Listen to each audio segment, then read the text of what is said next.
And officially have made it to the site of Palmyra. And here we have an inscription from the time of ISIS. It says pretty much no shooting without the permission of the Amir of Dash. Dash, as some of you may know, was the other name used to refer to ISIS. And the full 360 of the temple. Yeah, from here up above you can definitely tell how humongous it was.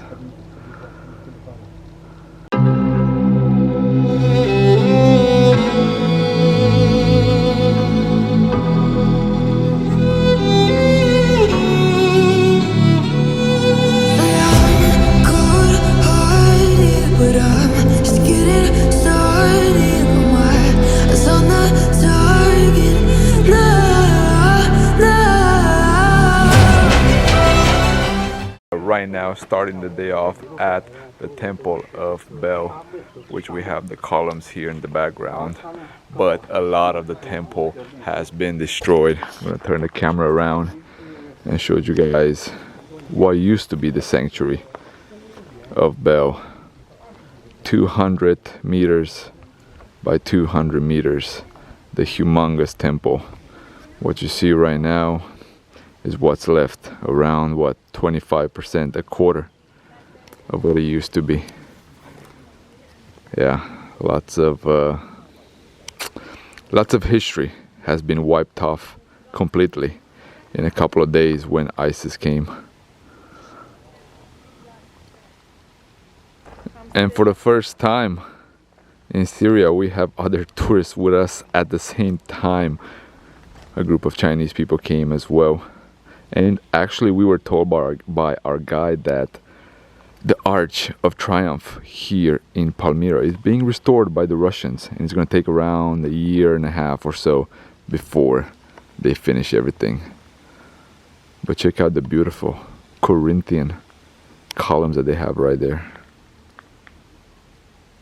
Yeah, superb architecture, superb design. And in the back we have the fortress of Palmyra up top the hill. Unfortunately, no one is allowed to go all the way up there. The region actually contains a whole bunch of mines all throughout, so only certain region of the archaeology part of Palmyra is allowed for walking.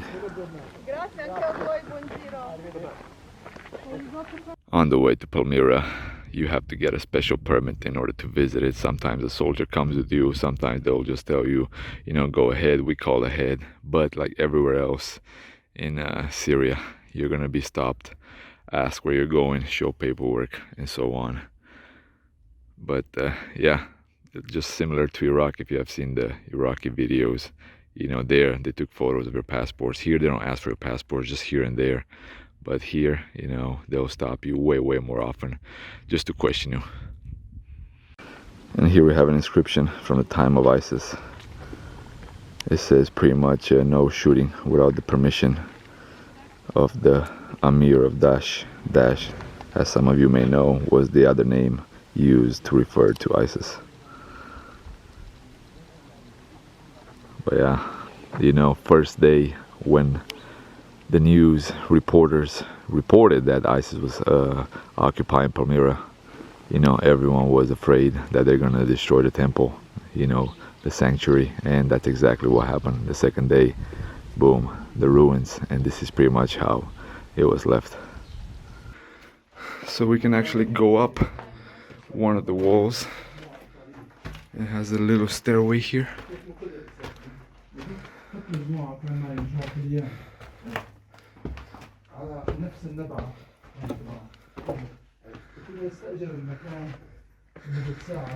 Okay. And the view from up above,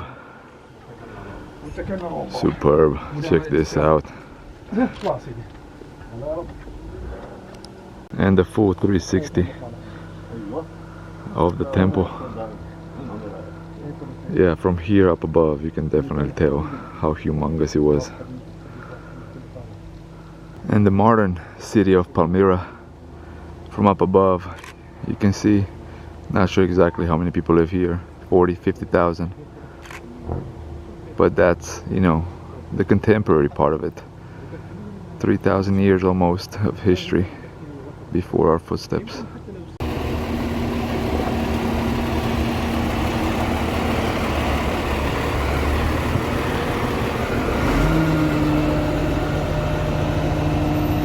And here we have the construction that's taking place by the Russians. I'm not gonna film much. There are a lot of soldiers here, so yeah, I actually seen, and I'm gonna show you just the footage here afterwards with the Z that the Russians start putting on their vehicles and on everything after the Ukraine crisis started.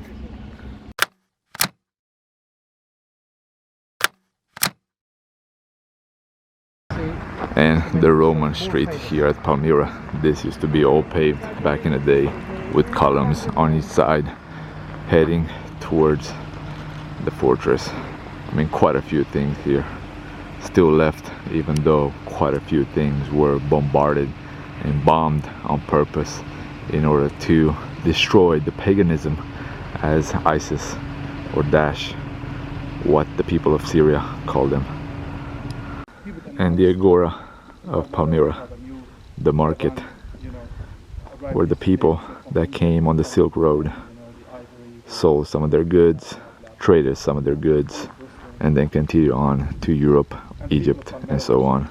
But yeah, this was a big stopping point along the Silk Route from China heading to Northern Africa or Europe. Superb view between the columns of the fortress of Palmyra. Check out the beautiful designs still left on the limestone. Superb. And the abundance of columns. Yeah, I mean, every time I visit an ancient site, Roman, Greek, Persian, whatever you think, I mean, I always think about how this used to look in its prime day. And this was definitely the pearl of the desert, of the Syrian desert. And going towards the Roman amphitheater.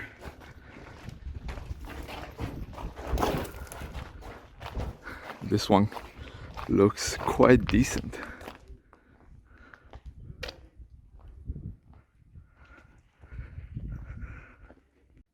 And of course, every time you go to an amphitheater, you gotta go above and get a full semicircle view. 12 rows left or so. We were told this is like 3 times higher. Was 3 times higher back in the day. So here's an underground tomb near the site of Palmyra that was completely covered in fresco at one point. And this is the first time in 12 years it opened back, with some changes, of course. Barely any frescoes. Well, here's some example of what's left.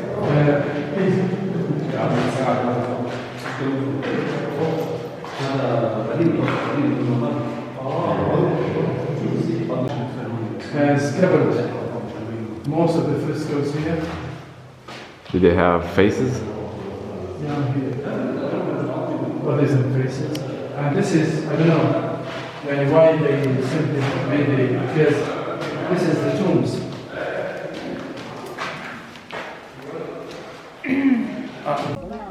You see, because there originally it was covered by plaster, while here it's only carved.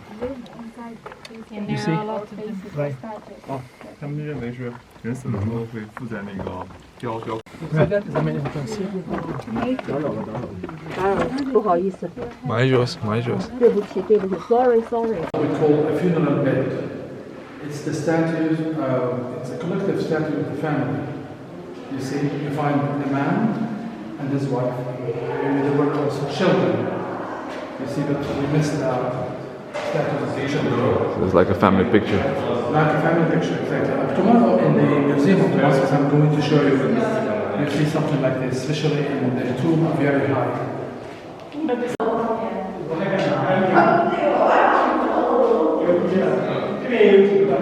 You see how Daesh insisted on smashing all the faces? All the faces are being removed. They smashed them. So here we have some tower tombs that were destroyed as well by ISIS. These were clearly visible, so no need to do any searching like in the other tombs. But the tombs that we were at right now, the underground, they were used like shelter, people sleeping there. There were pillows, as you've seen. If you've seen the footage, is quite gray in there because completely dark. But yeah, everything that stands for Palmyra, seemed to be destroyed, put to the ground.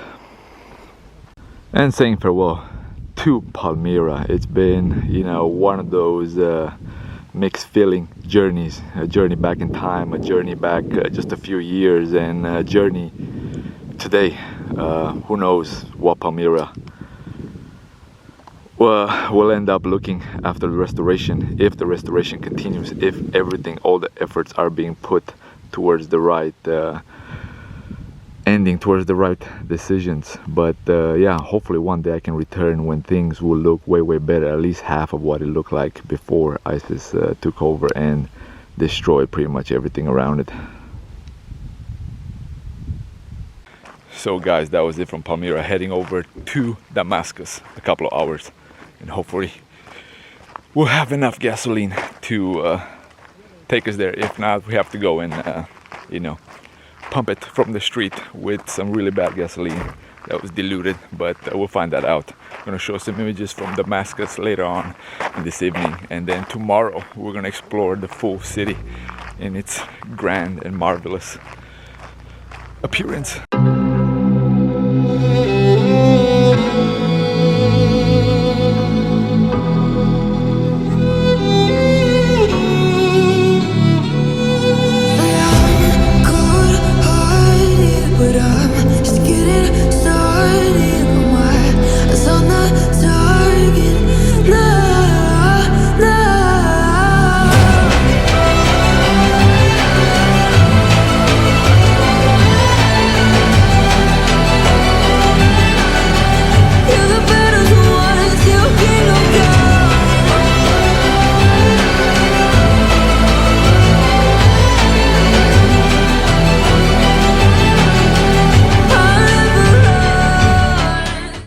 The road to Damascus, 240 kilometers, a little bit left.